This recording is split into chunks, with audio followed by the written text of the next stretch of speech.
Years ago, I interviewed Kwesi Nfume, then the president of the NAACP. Fair use. So, today I'm gonna prove, if you don't have a father in your house, you're not going to your full potential in life because you don't have a father in your house, and you're gonna end up a beta male. And some of us, we make it a little bit out of it, and you know, it's not fair, but it is what it is. And if you don't overcome it, you gotta deal with certain things in life, and you're gonna have to just deal with it. So don't listen to me. I'm just a bad example of one of the statistics that halfway made it out.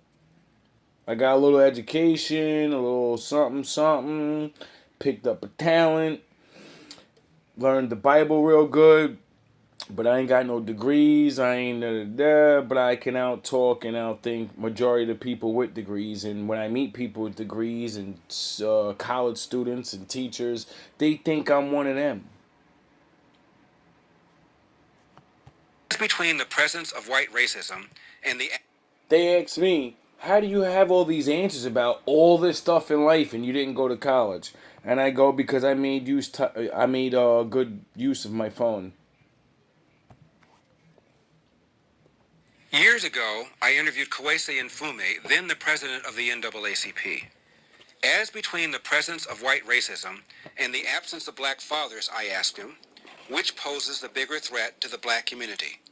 Without missing a beat, he said, the absence of black fathers. Why? It was President Barack Obama who said, we all know these statistics, that children who grow up without a father are 5 times more likely to live in poverty and commit crime, 9 times more likely to drop out of school, and 20 times more likely to end up in prison. The Journal of Research on Adolescence confirms that even after controlling for varying levels of household income, kids in father-absent homes are more likely to end up in jail. And kids who never had a father in the house are the most likely to wind up behind bars. In 1960, 5% of... You know why that is? Because other men are in their sons' lives, so they buy them things. And then that makes them, better than you. And you want those things, so you can get the girls. You could be Papa. And your mom, you ain't got it. She gotta pay bills. She don't make enough money like a man. So all the money goes towards the bills. So you grow up poor, and you start selling drugs and shit. Because you want more out of life. You're a good person and everything, but you're a common crook. You're a fucking peddler.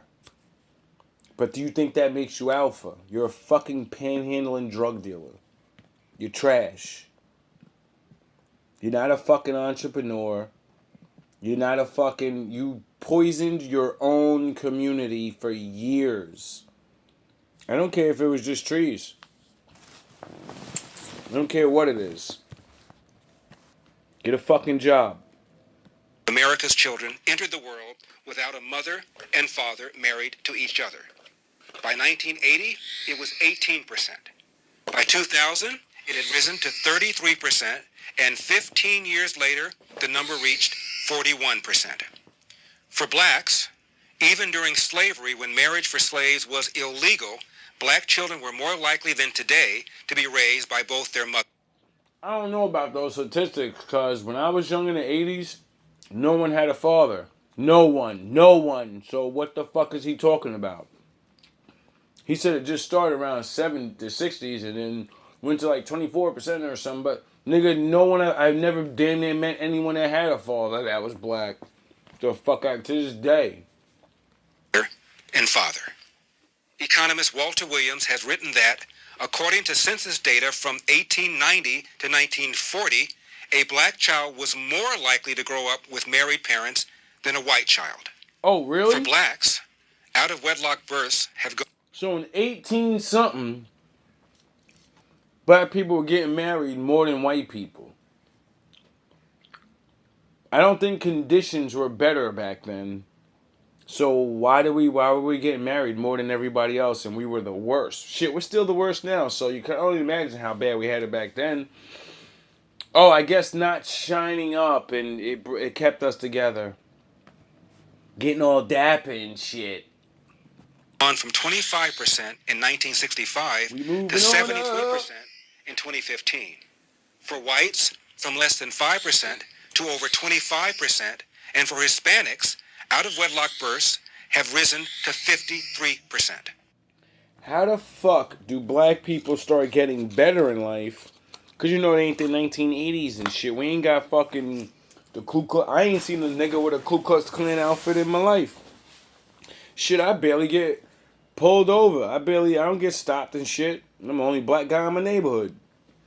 So things are a lot better than and easier than it was then. So why the fuck are we still have fathers?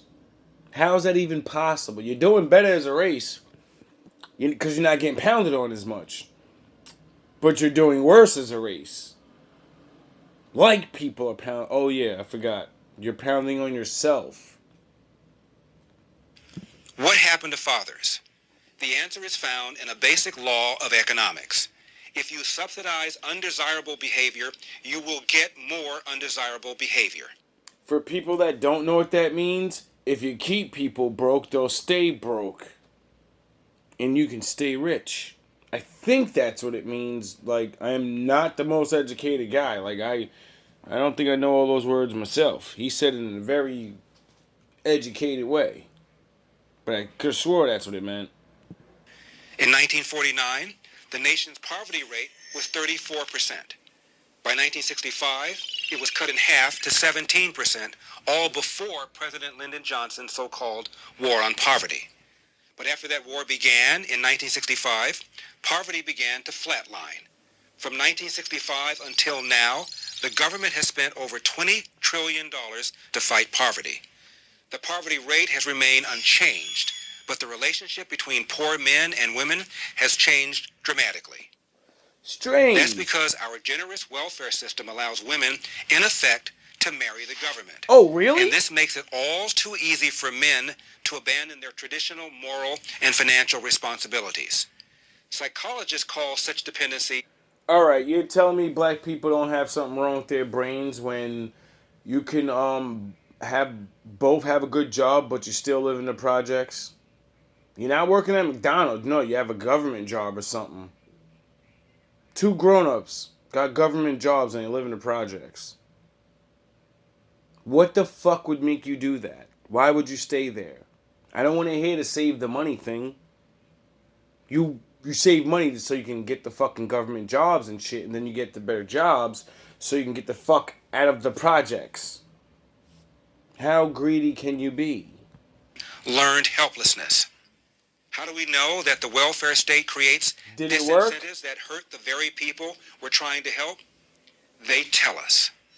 In 1985, the Los Angeles Times asked both the poor and the non-poor whether poor women often have children to get additional benefits. Most of the non-poor respondents said no. However, 64% of poor respondents said yes. Now, who do you think is in a better position to know? Tupac Shakur, the late rapper, once said, "I know for a fact that had I had a father, I'd have some discipline, I'd have more confidence." He admitted he began running with gangs because he wanted the things a father gives to a child.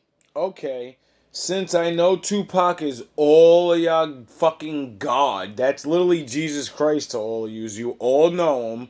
You all know his lyrics. You all love his bad boy image. And you all don't know he was a fucking pussy hole when he grew up. He was doing ballet. He was fucking flailing his fingers around like the most raging homo that you ever seen. And then, out of nowhere, he became Tupac. He was a beta male bitch ass nigga that was good at poetry and shit. Grew up around women and shit. So he was feminized. And he didn't know it. And he realized it when he got around women because they said, "You're too nice." And then he changed his image and he learned how to dress better. He learned how to get the bitch out of him. And then now, boom, he's like God to you people. He's a fucking dead legend. Child, especially It's the hardest to avoid nigga in the world. structure and protection. Your mother cannot calm you down the way a man can, Shakur said. You need a man to teach you how to be a man. You need a man to punch you in your fucking chest when you think you're a man and you're not.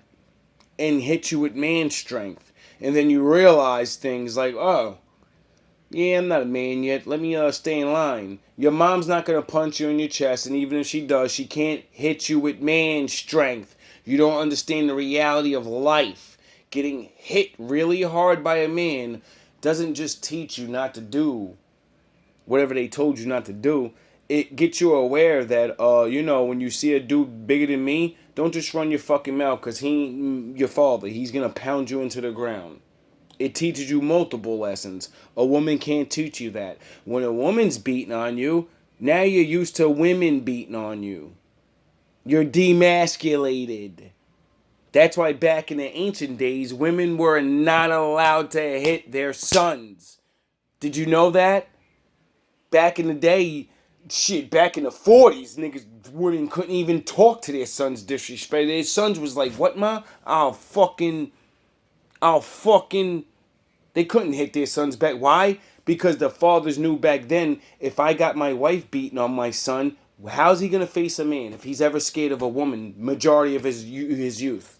He's scared of a fucking woman, but yeah, he's going to fight lions when he gets older. In my book, Dear Father, Dear Son, I write about my rough, tough World War II Marine Staff Sergeant dad.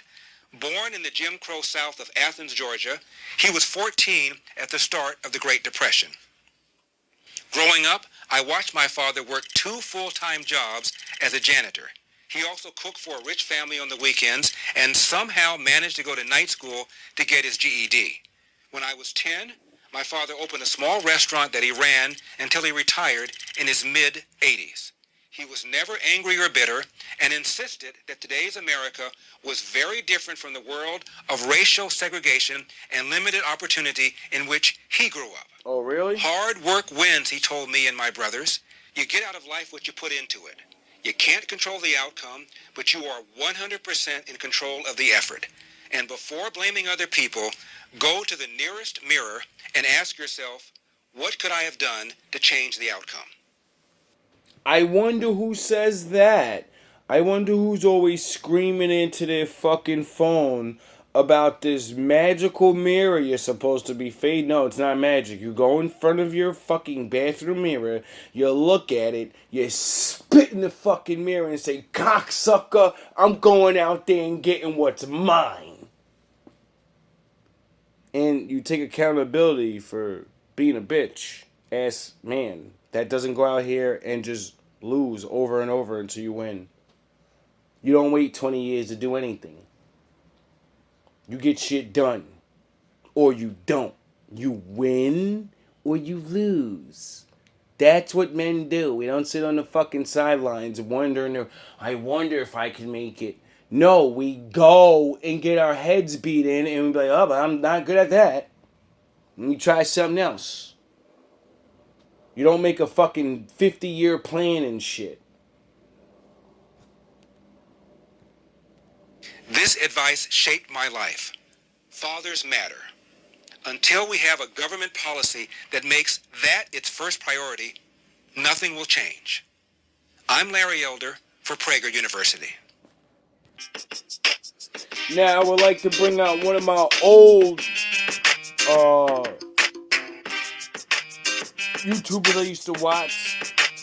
His name is Pharaoh Said That, OG. I'm going to bring one of the OGs to you from Africa.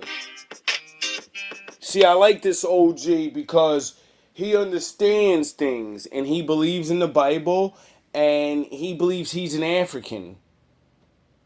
And he believes in the children of Israel.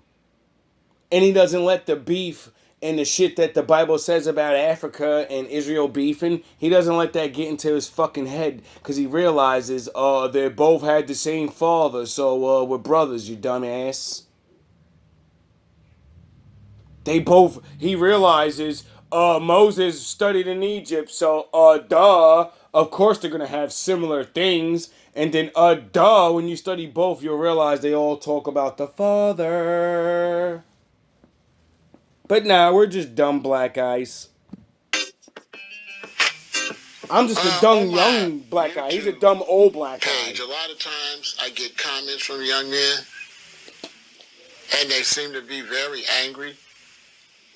They'll watch my videos sometime, and they'll come on there and say, you know, the older generation, you know, they didn't do nothing. You old motherfuckers didn't do nothing. You know. And the reality is that they're not really talking about black issues per se. Nope. They are trying to hide their anger Yep. of not having a father in their life and trying to use the struggles of black people Yep. to hide their own need for psychiatric help. Oh, really? You know, we have a lot of young men that grew up without fathers and now they're older. And this is for all type of men. All men. Now, for you to really get a clear view on what's going on, you have to look at the world, the way the world is set up. The world is set up where 1% controls the world. This 1% are men. They are not women. They are all men. Oh, really? So, when you live in a world where men control the world, these men, their biggest enemy is other men. Oh, really? They want to keep other men down. They don't mind men moving up in a position. And, you know, if you have a position, they don't mind a man being higher than the woman in position. But overall, when you start getting up, talking about being close to them, they demote men, and they like to keep a lot of women around them. Because when they keep the women around them, the women are expected to accept being second. Whereas the men, when they come up in the game, they're not going to accept being second, and it becomes a problem. Now, unless you understand that, you have no idea what's really going on. Exactly. Now, this situation is for all men. All men have to face dealing with the men at the top, holding them down, holding them back. Unless you're going to be a kiss ass and get on their friends list, you are not accepted into the group. Now, when you live in... And he's talking about regular life right now. This is how men do shit. This is why you think high school was the way it is. The in crowd was the in crowd. If you wasn't with the in crowd, you were a fucking loser, and that's it. Nobody gave a fuck, and there was nothing you could do about it. Why you think once you get out of high school, you're in the in crowd, and you got out of high school and you evolved, and now you know how to get in there, or you don't, and now you're just a loser in life. It's the same fucking thing. Men are fucking... Yo, bro, y'all niggas be crazy with this shit. And this is what I'm trying to make you guys realize. Like, group the fuck up. You don't need to take over the world. Take over your fucking block and be the coolest guys on your block that throw the coolest fucking parties or something. Do something. Stop fucking with this dumb shit. a society that's racist like America, that means the black man has it really bad. Oh, really? So you're living in a situation where the black man is the target. He's the one that is targeted to most. A lot of people are not going to like me saying this, but when you come to liberation and the struggle of black people, the black man is in that struggle alone. All alone. And people don't want to hear that. Nope. The target is the black man. The target is not the black woman. The only time she's targeted is to destroy the black man. Oh, really? So she's targeted with abortion so she won't have no boys. Oh, really? But she is not the target. She is not the one. I wonder why. I wonder.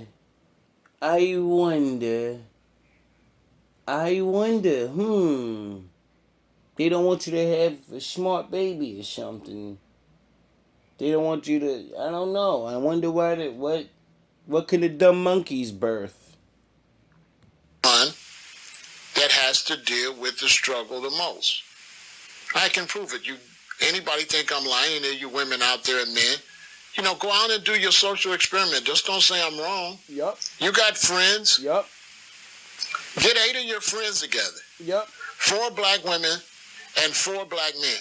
And you guys get in a car in a city and drive around and see who gets pulled over the most. It's not going to be the black women. It's going to be the 4 black men in the car that are going to be pulled over every time you look up. The black women are going to have a free pass.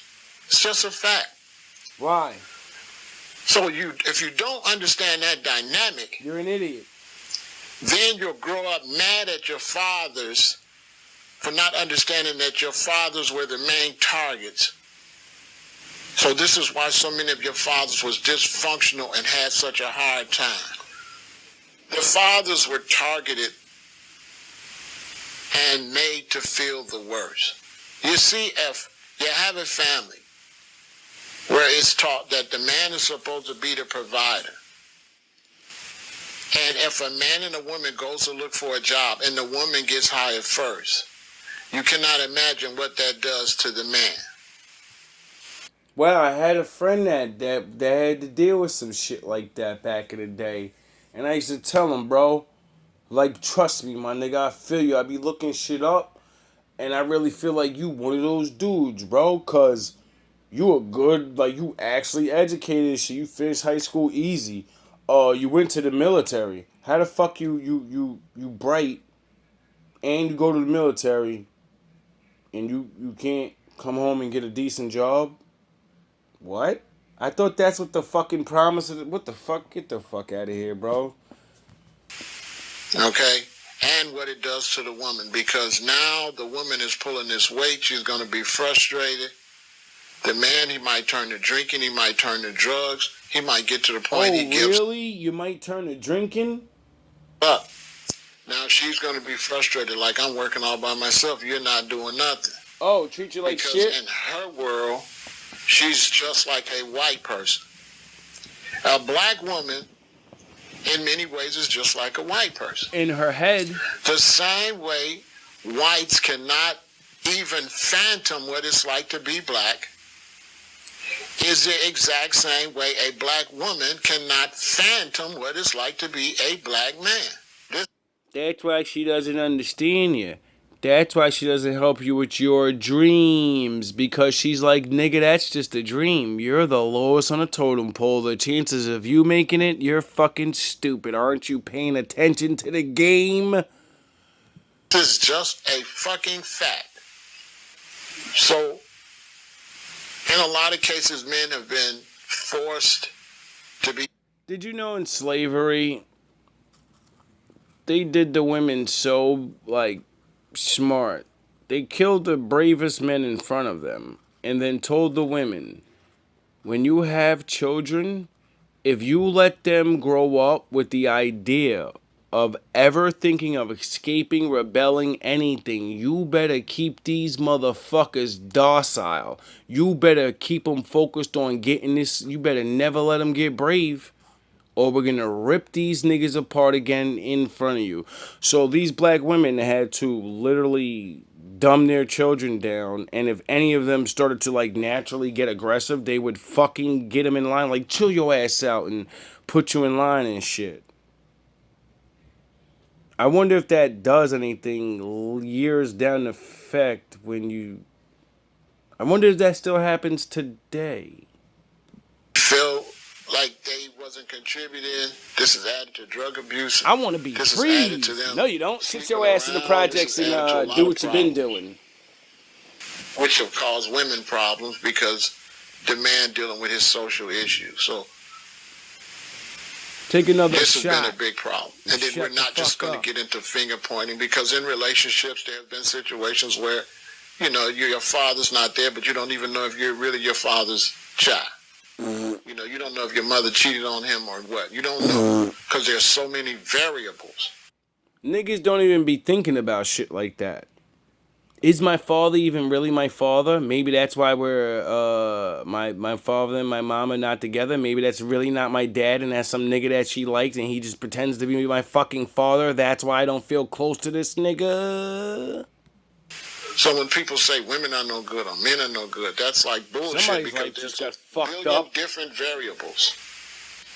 There's situations where your father was no good, and now you get older and he's changed his life and he's better, but you've been taught that he's no good. Now you don't want to deal with him. You tell them, well, why are you trying to come around now? There's been situations where your mother was the one that was a hoe. And then she changed her life around. So later in your teenage years, you never knew your mother was a hoe when you was 2 or 3. Oh, really? She's not telling you she was a hoe. Oh, really? So then you grew up and think mommy's all great. Oh, really? But the reality is, mommy drove daddy away. Mommy got all these That fucking mommy was kids and cheating no with daddy's dad. best friend. See? So mommy was cheating with daddy's best friend, or maybe even one of his relatives. So there's like a billion different variables. So we're not going to get into that. But there are a lot of things, and my main point is that when you live in a male-dominated world. See, when you fucking live a long time and you travel state to state around different nations of people, you start asking questions and shit. You want to see if anybody's like you. And when you start seeing everybody has that problem and you see all these dysfunctions in yourself because you're aware of watching these people now and you're like, oh, should I do that? I'm not going to do this no more. Oh, should I do that? I'm not doing that. Oh, should I... And you start picking this shit. You people don't realize yous are my science experiment. I use. I watch it. I see the dysfunction in you because I see it in me, and then I say, "Yep, let me go learn about how to correct that." You know, because we're all like reflections of each other. You know, but nah, I'm just some stupid black guy. I hope you learned something today. Don't leave your children fatherless. My father's tired of picking up your